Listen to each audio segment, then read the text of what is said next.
बायपासवर झालेल्या अपघाताप्रकरणी MMRD आणि संबंधित कंत्राटदारावर गुन्हा दाखल करण्याची मागणी आमदार जितेंद्र आव्हाड यांनी केली आहे. 1 वर्ष उड्डाणपूल सुरू होऊनही या पुलाचं काम का पूर्ण करण्यात आलं नाही असा प्रश्न आव्हाड यांनी उपस्थित केला आहे. तर या ठिकाणी संरक्षक भिंत का उभारण्यात आली नाही असा प्रश्नही त्यांनी उपस्थित केला आहे. गुन्हा दाखल न झाल्यास पोलीस ठाण्याला घेराव घालण्याचा इशाराही आव्हाड यांनी दिला आहे. मुंब्रा बायपास येथे ट्रकखाली कोसळून एक सायकलस्वाराचा दुर्दैवी मृत्यू झाला. या दुर्घटनेनंतर आमदार जितेंद्र आव्हाड यांनी घटनास्थळी तसंच रुग्णालयात जाऊन भेट दिली. हा अपघात असला तरी उड्डाणपुलातील त्रुटींमुळे या अपघाताला त्यांनी MMRD आणि संबंधित कंत्राटदाराला जबाबदार धरले. हा ब्रिज ओपनिंग करून वर्षभर झाले तरीही ब्रिजचं काम अर्धवट आहे. या ठिकाणी एक भिंत उभी करावी जेणेकरून अपघात टाळू शकतात. ती देखील कंत्राटदार उभी करू शकला नाही. अनेक वेळा लोकांनी तक्रारी देखील केली असल्याचं आव्हाड यांनी सांगितलं. मुंब्रा परिसरात जे 2 उड्डाणपूल तयार झाले आहेत ते उड्डाणपूल तसेच सर्व्हिस रोड बांधण्यासाठी आपण मागणी केली होती. सगळी जबाबदारी कंत्राटदार तसंच MMRDच्या अधिकाऱ्यांची असून त्यांच्यावर गुन्हा दाखल केला पाहिजे अशी मागणीही त्यांनी केली आहे. जर गुन्हा दाखल न झाल्यास येत्या काही दिवसातच या मुंब्रा बायपास हायवे बंद करण्याबरोबरच पोलीस स्टेशनला घेराव घालण्याचा इशाराही जितेंद्र आव्हाड यांनी यावेळी दिला.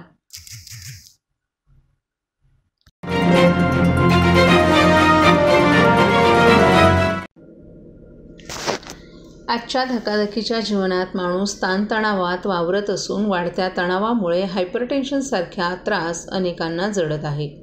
त्यामुळे मानसिक ताणतणाव कमी करण्याकरिता रोज चालणं, योगा, आहारात बदल करणंही आवश्यक आहे.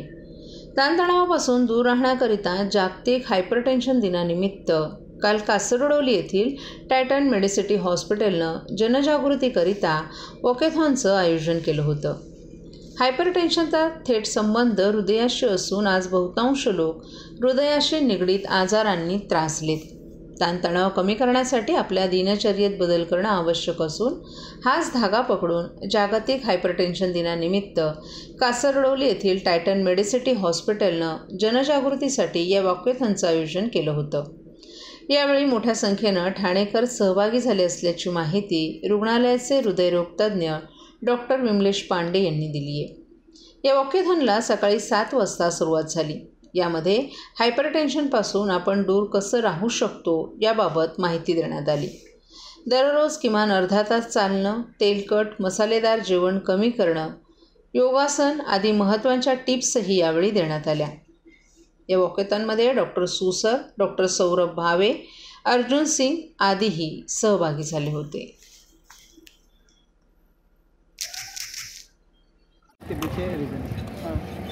आज टाइटन मेडिसिटी और एलेम्बिक फार्मा के सहयोग से हमने एक वॉकेथॉन वर्ल्ड हाइपरटेंशन डे के अवसर पे हाइपरटेंशन अवेयरनेस के लिए वॉकेथॉन का आयोजन किया गया है. इसमें हम लोगों ने बेसिकली हाइपरटेंशन को प्रिवेंट करने के लिए और अगर आपको हाइपरटेंशन है, ब्लड प्रेशर है, तो इसको कंट्रोल में रखने के लिए अपने लाइफस्टाइल में क्या क्या चेंजेस करने चाहिए, इसके लिए अवेयरनेस के लिए हमने ये अभियान किया था. आज का वॉकेथॉन अरेंज किया था.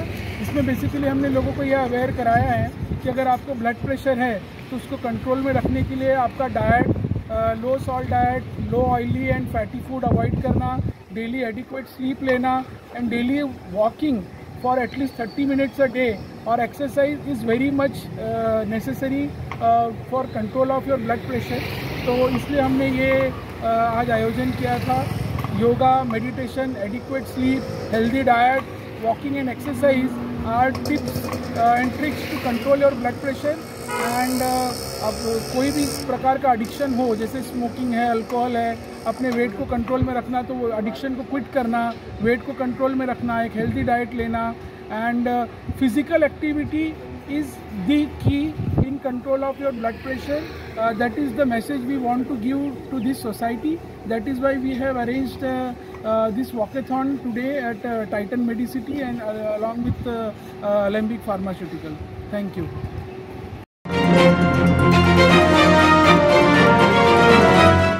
सर्व नागरिकांना आवाहन करण्यात येत आहे की सध्या डासांमार्फत पसरणाऱ्या डेंग्यू या आजाराचा प्रसार रोखण्यासाठी प्रत्येकाने पुढील प्रमाणे कार्यवाही करावी. डेंग्यू आजार एडिस इजिप्ती हा डास चावल्याने होतो.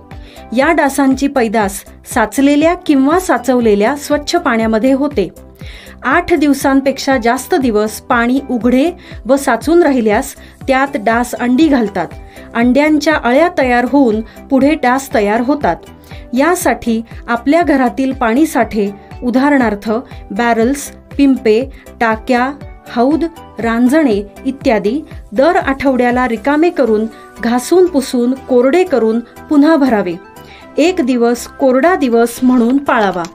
पाणी साठ्यांना घट्ट झाकणे बसवावीत किंवा जुनी साडी, चादर, धोतर यांनी बांधून झाकून ठेवावीत, म्हणजे डास त्यात जाऊन अंडी घालणार नाहीत. घराच्या गच्चीवर, आजूबाजूला, अंगणात कोठेही पाणी साचू देऊ नये. भंगार सामान उघड्यावर टाकू नये. उदाहरणार्थ टायर्स, प्लास्टिक सामान, कुंड्या, टाकाऊ वस्तू इत्यादी. अशा सामानात पावसाचे पाणी साठून त्यात डेंग्यूच्या डासांची पैदास होते. घरातील कूलर्स, फ्रीजच्या पाठीमागील ट्रे हे देखील वेळोवेळी कोरडे करावेत. लक्षात ठेवा, नुसत्या फवारणीने डास घनता कमी होत नाही, तर त्यासाठी डास पैदास ठिकाणे नष्ट करणे ही आपल्या सर्वांची जबाबदारी आहे. कोणताही ताप अंगावर न काढता जवळच्या शासकीय रुग्णालयात मोफत औषधोपचार घ्या. अशा प्रकारे नागरिकांनी सहकार्य केल्यास डेंग्यूचा प्रसार रोखणे सहज शक्य आहे.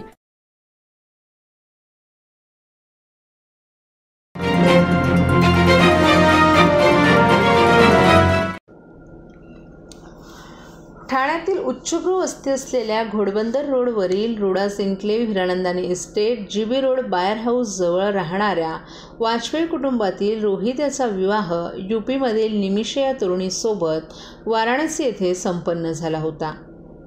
उत्तर प्रदेशातील मिर्झापूर पोलीस ठाण्याच्या हद्दीत राहणाऱ्या देहात गावातील ही विवाहित मुलगी असून तीही उच्च शिक्षित आहे. तो रोहित हा इंडिगो एअरलाइन्समध्ये कॅप्टन आहे. त्यांचा विवाह वाराणसी येथील आलिशान हॉटेलमध्ये संपन्न झाला होता.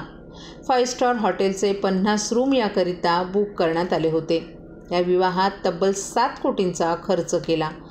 मात्र ठाण्यातील रहिवासी रोहित वाजपेयी आणि त्यांच्या कुटुंबियांनी या मुलीला मोलकरणीसारखं वागवल्यानं हे प्रकरण पोलीस ठाण्यात पोहोचलं. या विवाहितेला घरातून बाहेर काढून नांदवायचं असेल तर 5 कोटी रुपये द्या, नाहीतर मुलीला घरीच ठेवा अशी धमकी दिल्यानंतर मुलीच्या वतीनं उत्तर प्रदेशातील मिर्झापूर पोलीस ठाण्यात पती रोहित वाजपेयी, अंजली वाजपेयी, हर्षित वाजपेयी, अज्ञात जितेंद्र मिश्रा अशा 4 जणांच्या विरोधात गुन्हा दाखल करण्यात आलाय.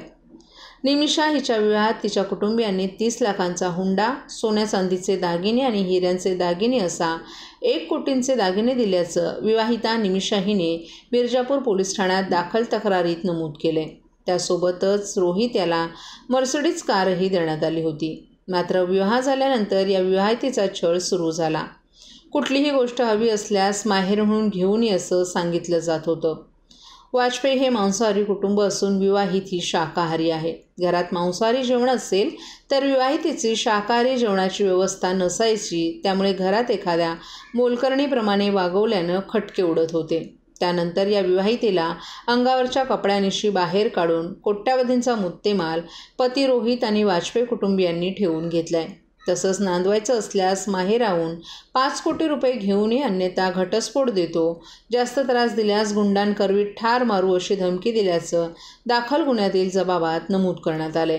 तर 29 वर्षीय विवाहित ही न्यायासाठी सोशल मीडियावर कोट्यावधींचा हुंडा घेऊन फसवणाऱ्या एका तरुणीचे आयुष्य बर्बाद करणाऱ्या वाजपेयी कुटुंबाच्या अन्यायाला वाचा फोडण्यासाठी प्रयत्न करत आहे. तर सोशल मीडियावर संस्कृतीच्या ठाण्यातील वाजपेयी कुटुंब आणि रोहित वाजपेयी याला इंडिगो कंपनीत कामावर ठेवलेच कसे, त्याला नोकरीवरून काढून टाका, हा सामाजिक गुन्हा आहे अशा प्रतिक्रिया व्यक्त होत आहेत. सर, मेरा नाम निमिषा वाजपेयी है. मेरी शादी 2022 में हुई थी 28 नवंबर को. मैं शादी के बाद जो भी इन्होंने डिमांड करा हम लोग से, मेरे फैमिली से, हम लोग ने सब कुछ पूरा करा. इन्होंने ताज में बुकिंग कराई, 25 रूम 50 रूम बोल के जो करा हम लोग ने किया. इन्होंने जितना जो डिमांड किया डाउरी में, हम लोग ने डाउरी ना बोल के ये बोलना कि मुझे ये चाहिए, डाउरी ही होता है, भले आप उसको कुछ भी बोलो. हमसे 30 लाख रुपए कैश मांगा तिलक में.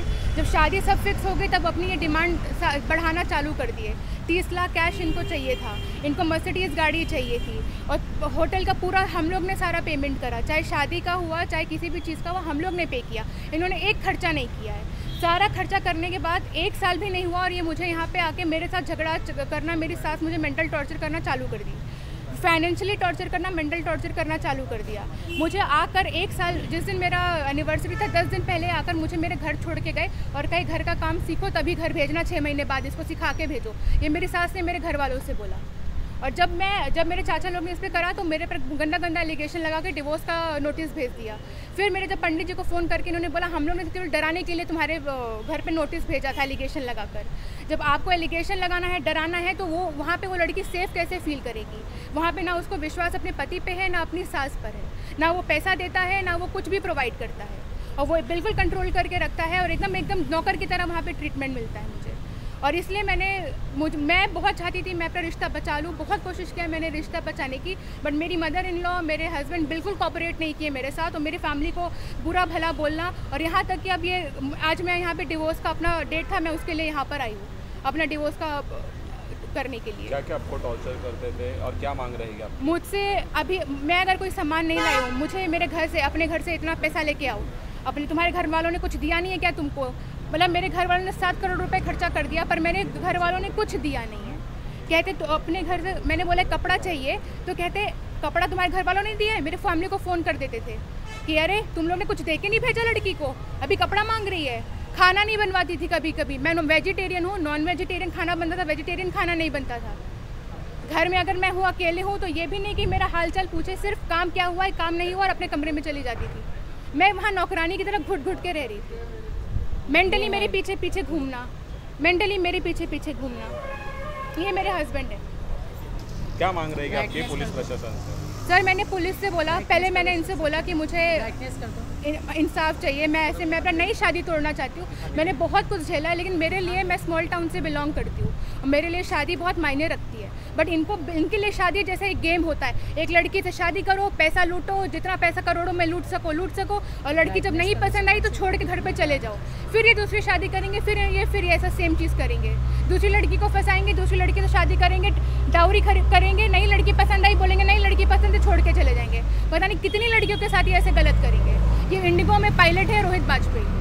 क्या मांग रहेगी आपकी पुलिस प्रशासन? मुझे यही चाहिए सर, जस्टिस चाहिए। कोई लड़की के साथ, किसी भी लड़की के साथ अन्याय नहीं होना चाहिए इस देश में, नहीं तो शादी पे तो हर लड़की का विश्वास उठ जाएगा। मेरा अरेंज मैरिज है ना, मैंने लव मैरिज नहीं करी है। रिश्ता आता है बहुत ही ज़्यादा, एक शादी बहुत सेंसिटिव चीज़ होती है जहाँ एक पूरा परिवार अपना बेटी दे देता है जो पूरा ज़िंदगी भर पाला है। उस ज़िंदगी का क्या, उस लड़की का क्या वहाँ पे राइट है? वह उस लड़की का क्या होगा अगर उसके पति ने उसको छोड़ दिया? परिवार वाले भी भेज देते हैं अपनी लड़की, उसके बाद रिस्पॉन्सिबिलिटी पति की होती है, सास की होती है। अगर वो भी कहते लेके रखो अपनी लड़की को, लड़की की क्या इज्जत रह जाएगी? ना उसको कमाने के लिए बोलते हैं, जॉब के लिए बोलते हैं, फाइनेंशियली ना प्रोवाइड करते हैं, मेंटल टॉर्चर करते हैं, नौकरानी की तरह ट्रीट करते हैं। कहते हैं कि नौकरानी, तुम तो नौकरानी मिल ही तो गई है मुझे नौकरानी, अपनी बीवी को नौकरानी बोलते हैं। सर क्या ऐसे कोई लड़की रह पाएगी किसी शादी में? मैं चाहती हूँ, मैं हमेशा बचाने की कोशिश की अपनी शादी को, ठीक से रह लो। मेरे सास को भी बोला ठीक से रहो मेरे साथ, आप प्यार से बात कर लो, कुछ नहीं चाहिए, आप प्यार से बात कर लो, मत दो पैसा मुझे, कुछ मत दो, मेरे से प्यार से बात करो। मेरे मम्मी पापा ने नहीं चिल्ला के बात किया, ऐसे कोई नहीं बात करता। आपका नाम? मेरा नाम निमिषा बाजपेयी है सर।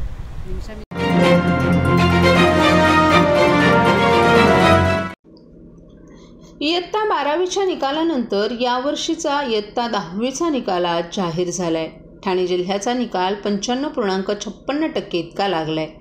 गेल्या वर्षीप्रमाणे यंदाही पुन्हा एकदा मुलींनी निकालात बाजी मारली असून मुलींचा 96.79% निकाल लागलाय, तर मुलांचा निकाल 94.39% इतका लागला आहे। जिल्ह्यात एकूण 1,08,378 इतके विद्यार्थी उत्तीर्ण झाले असून त्यामध्ये 53,780 इतक्या मुली उत्तीर्ण झाल्या, तर 54,598 इतकी मुलं उत्तीर्ण झाली आहेत।